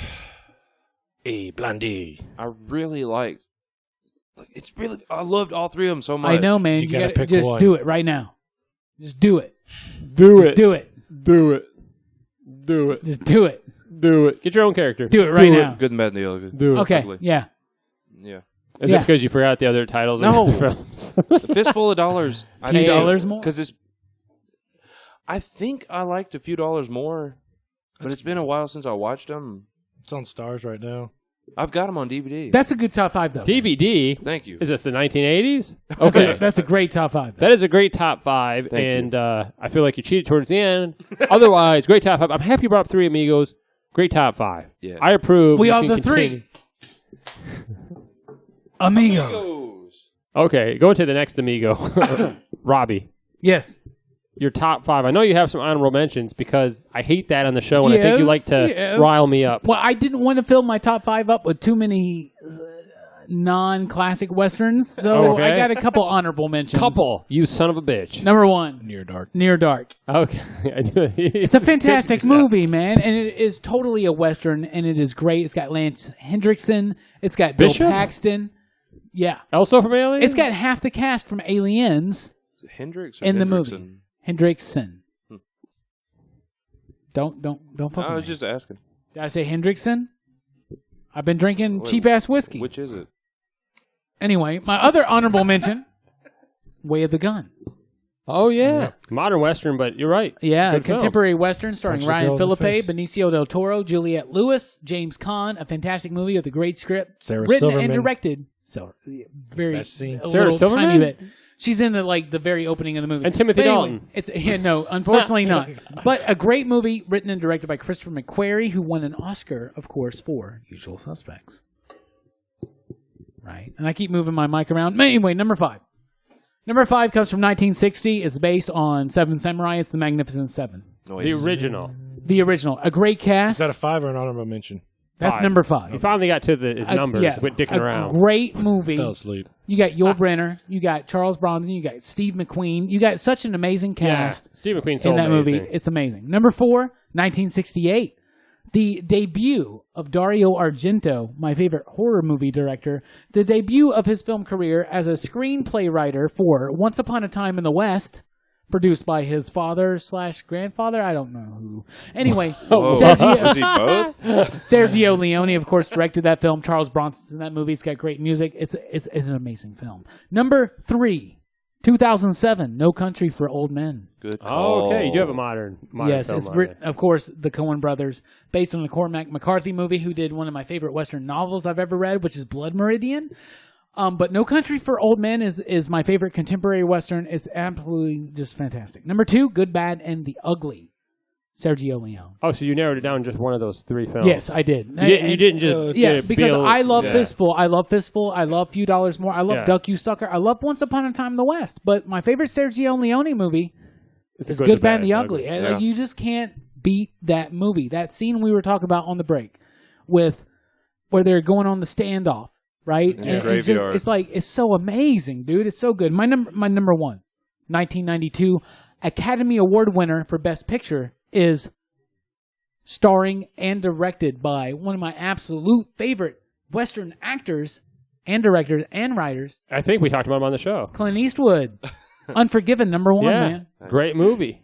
It's a great cast. movie. What I want to point about this movie real quick. Clint Eastwood was not shit until he drank again. And number 2, nothing. Just like you. Nothing would have happened. My comic book review is always sober, just so you know. Imagine how great it would be if you were intoxicated. One of the few things. Imagine how good. This wouldn't have happened, but they killed his friend. Clint Eastwood's character, Morgan Freeman's in this movie. Richard Harris is in this movie. Gene Hackman is in this movie. It's an amazing cast, right? It is such a great film. And it's such a great film, and it's so good. But the moment when he's like, I could have let everything go, but you killed my best friend. Like that movie, that moment right there kills me. Because if Gene Hackman killed anybody here, I would not be cool with it. But if they killed, That's right. Nice. Like, if Gene Hackman killed Jelani, I'd be like, well, boss gotta do what boss gotta do. Oh shit, man. Well, But if he killed one of you guys, I'd be like, you killed my best friend. Gene And it's Hackman over. would No, be I love that Unforgiven. movie. It's so good. It's like not only is Unforgiven a great Western, it's a great dissection of the Western. You get what I'm saying? Yeah. Like there's it questions what the Western hero does. All these other Western movies we've talked about, Clint Eastwood, and Shane, High Noon, Gary Cooper and High Noon, for instance, they do what they got to do because there's a code of honor where they're getting a paycheck. But in Unforgiven, he does that because it's revenge, and he's not a good dude.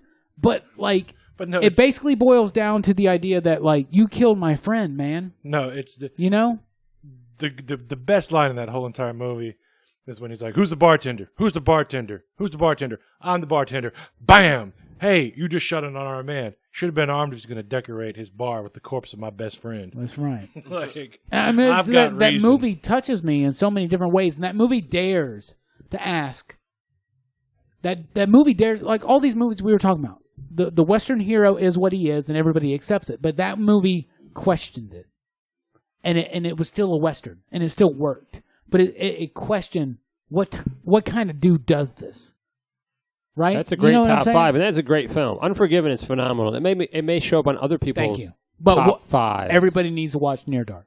Everybody needs to also watch Unforgiven, and anybody who hasn't seen it here and Way of the is Gun. not forgiven. Fuck. I'm going to jump over to Mike. If you can narrow it down to your top 5. I know you were kind of picking away at the end there, trying to decide. I know that's a hard one, man. I got narrow like it down. I got like 14 right here in front of me. Okay. So I'm Pick gonna 5 whittle it at down. random with one eye closed. I've got a 5, but like Legends of the Fall, honorable mention. Butch Cassidy and the Sundance Kid, honorable mention. The original 310 to Yuma, honorable mention. Oh, yeah. So like, There's a lot of great and Western the original films. 310 to Yuma. Yeah, like, the original's got a great cast, like too. it's like, okay, here it is. Here's the problem. Here we go. Let's go. End. And then it's drag it out so much in the original. So, In the remake. But my top 5 is easy there, sir. Easy. Number 5. Number 5, okay. Sons of Katie Elder. It's the John Wayne, Dean Martin. They go to their mom's funeral, and they want to get revenge for their father. It's a great film. That terrible Mark Wahlberg movie with Andre from Outkast. It was 4 brothers. Good was a modern Vibrations Part 4. You mean? So Yeah, 4 Brothers. Yeah, it was basically based on that. Yeah, Dean Martin is fantastic. Yeah. That's a great film, actually. Surprised it's on somebody's top 5. I forgot about that film. it's a great film. Like He doesn't really drink whiskey. He mostly drinks ginger ale, to be honest with you. and then Mike? number 4 is The Man Who Shot Liberty Vance. Another John Wayne, James Stewart, Lee Marvin. It's great because if you haven't seen it, I don't want to spill the ending, but it's got a point and a moral to the story of what something happens to somebody, and then that's what you get known for, but you didn't do it at all. So And again, great James Taylor Kind of song. like F Troop. yeah, just a little bit more serious. Number let's 3. see. Number 3, I'm going to go with Are you drawing these out of The fucking Mel- hat? Yes, pretty much. The Mel Brooks classic Blazing Saddles. Oh, Blazing Saddles Nobody's is so brought good. it I'm up. happy it's on somebody's top 5. Blazing Saddles is so great. You know, Great cast. we had a couple social medias. Scott Green, Yeah. for instance, and Alan Foster. Yeah. Cleavon Little. I met nobody just in there. did a great. I'm just kidding, Alan. You're only half a dipshit. He did a great job, and Gene Wilder's amazing in it. Yeah, it's Yeah. a great cast. It's funny. And it's a great satire on the yeah. Western. Oh, yeah. Yeah. So Whereas Unforgiven was like a serious like contemplation on the Western and the Western hero. Blazing Saddles is a like satirical contemplation. Yeah, that's right. the So if you guys have never seen it, it's a comedy. That's right. Mel Brooks made a funny film. Yeah. What? Why are you serious? Okay, what was your number 2? this one's tough because Outlaw Josie Wells, it comes to mind, but it gets pushed to the side. 2 Mules for Sister Sarah gets pushed aside. Great Clint Eastwood movies, but unfortunately, I'm going to have to go with Fistful of Dollars. A Fistful of Dollars. So, I mean, That's a great film, man. It really is. It's a great great film, music, but- great I mean, performances. the guy just playing both Yeah. sides and then does the right thing at the end, but doesn't. Yeah. I like Yojimbo better, but that's just me. So if you've been listening to the podcast, I mean, I'm not going to, yes. But if you've been listening to the podcast, you obviously know what my number 1 is because I gave it away, but unfortunately, City Slickers, I don't too. think anybody caught it. Search it's for Curly's Gold. It's John Ford, John Wayne, The Searchers. That's like the first Western movie yeah. that I've watched. It's really dark and there's just so much to it. There's a controversy of John Wayne's character killed one of the girls. He's the way he goes down to check, and he comes back and he's missing his jacket and he's cleaning his knife, and he's like, "Don't ever talk to me about this again. Don't ever talk to me about this again." So a lot of people think that she was raped and beaten, and then he put her out of her misery and buried her, or was she already dead? Like what is it? But then it's like, okay, at the end, it's very racist because the Indian, as they would say, when the other girl is with the Native American, as we would say. She's hanging out with the war chief, and she's like, "Hey, you gotta leave." And John Wayne can kill her, but old boy jumps in front, and he's like, "No, I'm not gonna kill you because you're more like a son to me now." And the movie opened with John Wayne coming in, sunrise, sunset. John Wayne coming into the door. The movie is. The ending is amazing. The way the cinematography is great. It's the door, the silhouette, and you just see John Wayne leaving. John Ford, man. So it's very open and closed. If you haven't seen it, it's easy top 5 and classic and all time. Excellent. Great top 5. Yeah, I'm surprised we didn't have more John Wayne films in there, to be honest with you.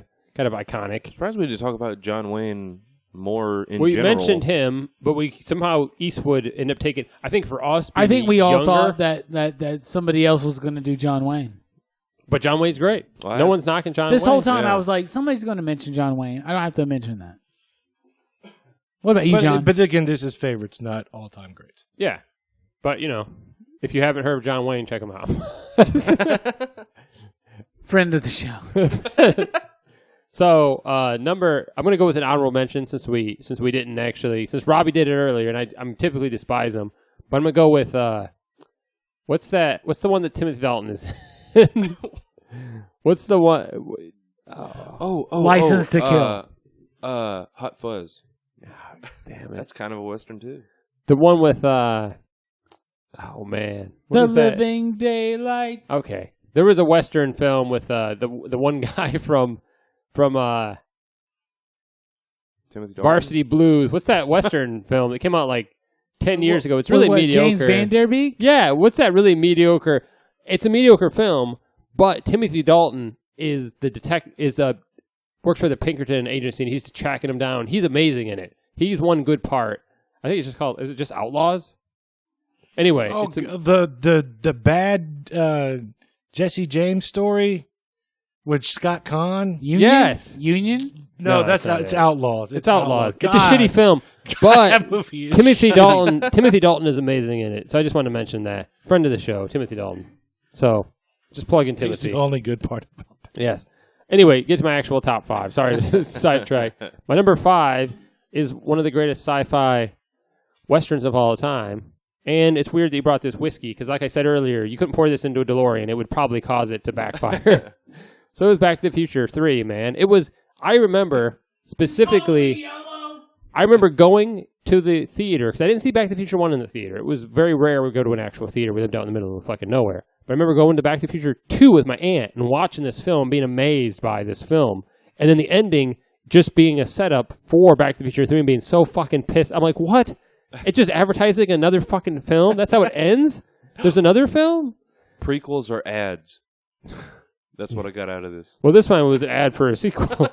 But when I saw it in person, I mean, it's a great film. It's a great take on the Western. They already know the cliches and everything. He calls himself Clint Eastwood. He puts that metal thing on.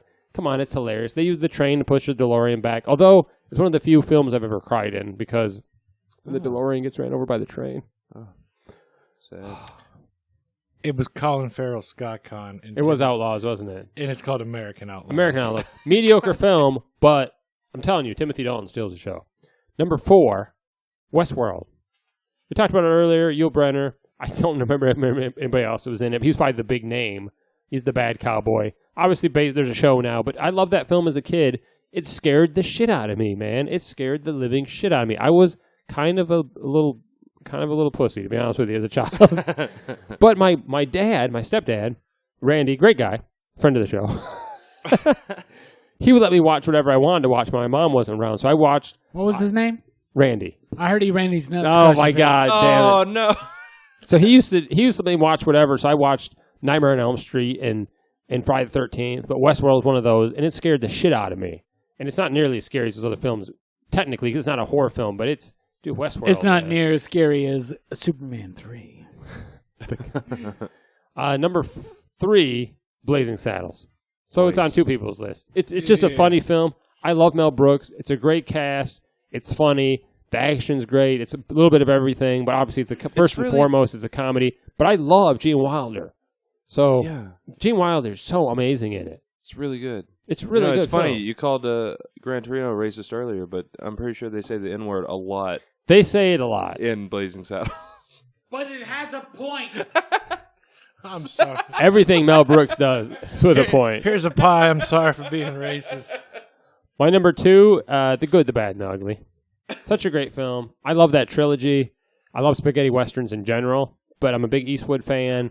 I may not agree with his politics, but I like his acting. I like his directing, and I really like that original trilogy. And I love that film. It was hard for me to pick one of those 3, but when I come down to it, I think that's ultimately the best of the 3 films. And what a great film! What a great soundtrack. We talked about it enough. And my number 1, and I think me and Robbie will meet on this one. Unforgiven. I think that's the best Western, in my opinion.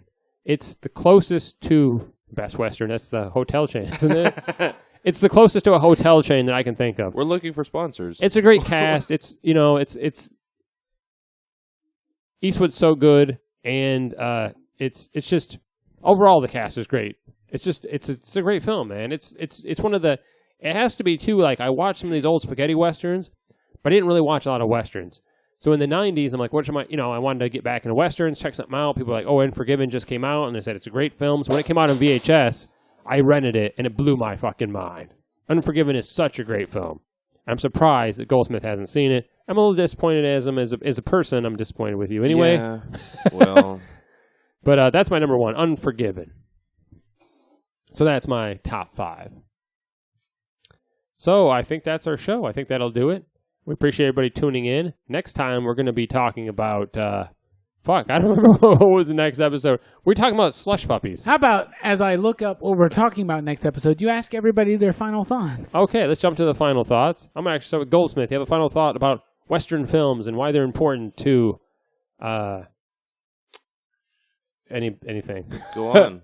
Ask your question, John. What do you why are Westerns important in pop culture? Because it's how the West was won, man. You can just say that. They teach you how to be a real American. A real American hero. Teach you how to drink and smoke whiskey. Yeah, and defend what's yours. Smoke whiskey? drink whiskey and smoke cigarettes. My bad. Vape teenies. Yeah. All right. Whatever we just said was the answer. So, Mike, is that how you want to close the episode? You want to talk about people how to smoke whiskey? Yeah. Have you ever smoked whiskey before? No. How would you smoke we should whiskey? do that. Some whiskey has a smoked flavor. We should smoke whiskey tonight during after hours. Smoke the rest of that bottle. Let's do it. Final thought, though. There's two types of people in this world. Those with guns and those that dig. You motherfuckers dig. There's like bartenders, too, in the Old West. They didn't have shovels or guns. Some of them had guns. What about you, Robbie? Final thoughts on the Western film genre. I'm one of those who dig. Yeah.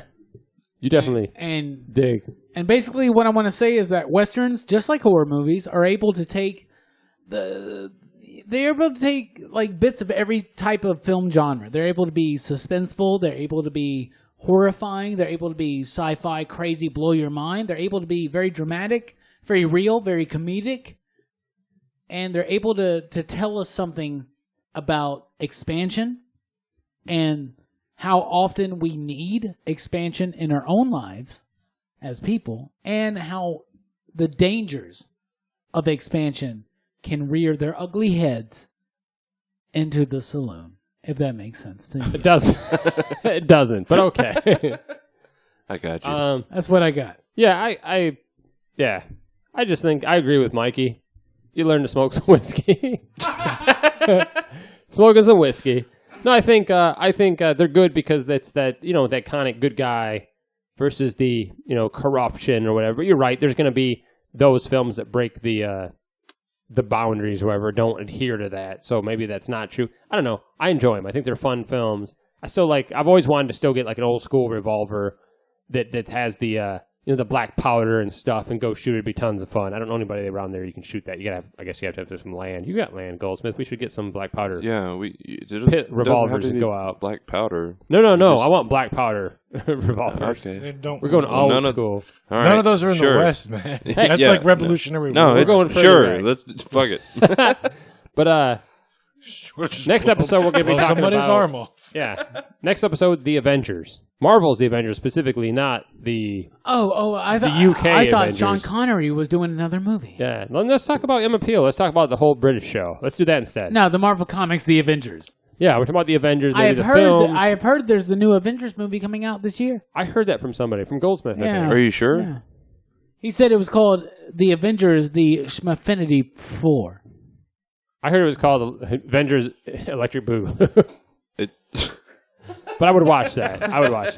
So we're talking about the Avengers, especially we're talking about the comics. We're going to delve into, I think, some of the different lineups because the Avengers have had some interesting and awesome and sometimes terrible lineups. Yeah, and we're going to be, speaking of terrible lineups. What was that? Was your Bob Cat impression that nobody saw? Speaking of terrible lineups, Robbie is drunk, everybody. we're going to have Drewski and Brewski on that one.